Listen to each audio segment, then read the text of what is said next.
सभी बच्चे रेडी हो जाएं।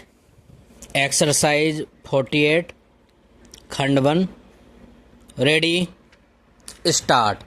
अध्यक्ष महोदय, पैसा देकर लोगों को जासूस बनाया जा रहा है। सीमा क्षेत्र में जाएं या पिछड़े क्षेत्रों में जाएं, चारों तरफ विदेशी पैसे के बल पर हमारे देश के साथ खिलवाड़ हो रहा है। इतना ही नहीं, विश्वविद्यालयों में जाएं तो वहाँ भी यही खेल खेला जा रहा है। गिरजाघरों में, मंदिरों में, मस्जिदों में विदेशी पैसे के बल पर अपना प्रभाव जमाने की कोशिश हो रही है। यह समस्या किसी एक पार्टी की नहीं है, यह राष्ट्र की समस्या है। आज सदन में वित्त मंत्रालय की मांगों पर बहस हो रही है। सरकार के हर विभाग का वित्त मंत्रालय से संबंध होता है। देश में जो प्रगति हुई है और हो रही है उसकी काफ़ी चर्चा हुई है। जो प्रगति हुई है वह चारों ओर दिखाई पड़ रही है।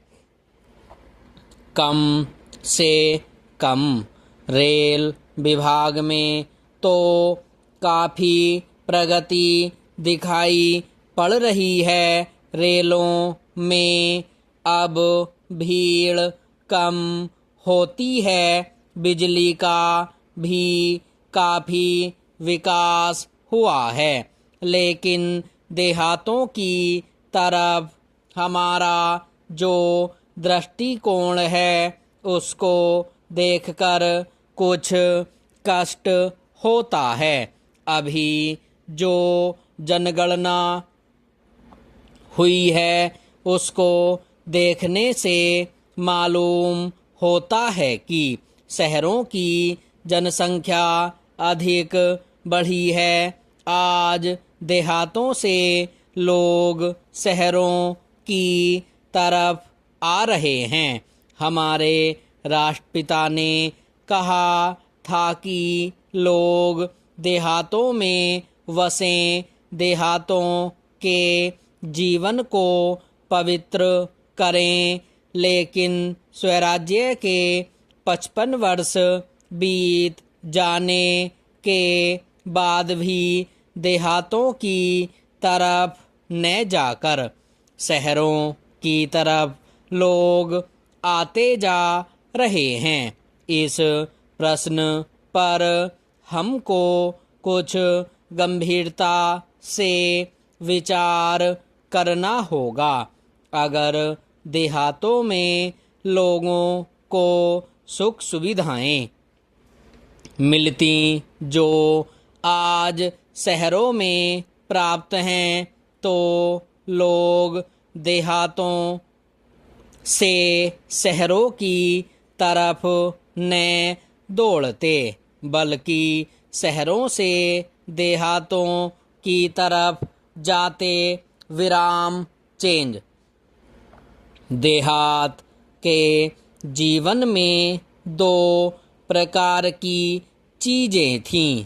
एक तो जमींदारी प्रथा थी और दूसरे वे लोग थे जो रुपए का लेन देन करते थे।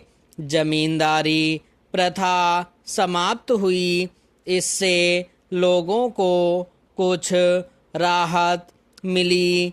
जहाँ तक रुपए के लेन देन का प्रश्न है, पहले 25% तक का ब्याज लिया जाता था। उसमें अब कुछ कमी अवश्य है, लेकिन कहीं कहीं तो अभी भी उतना ही ब्याज लिया जाता है जिससे कर्जा लेने वाला उनके चंगुल से नहीं निकल पाता। सरकार भी अब उचित दर पर कर्जा देने लगी है। इस वजह से कहीं कहीं पर साहूकारों के ब्याज की दर में कमी आई है। विराम स्टॉप।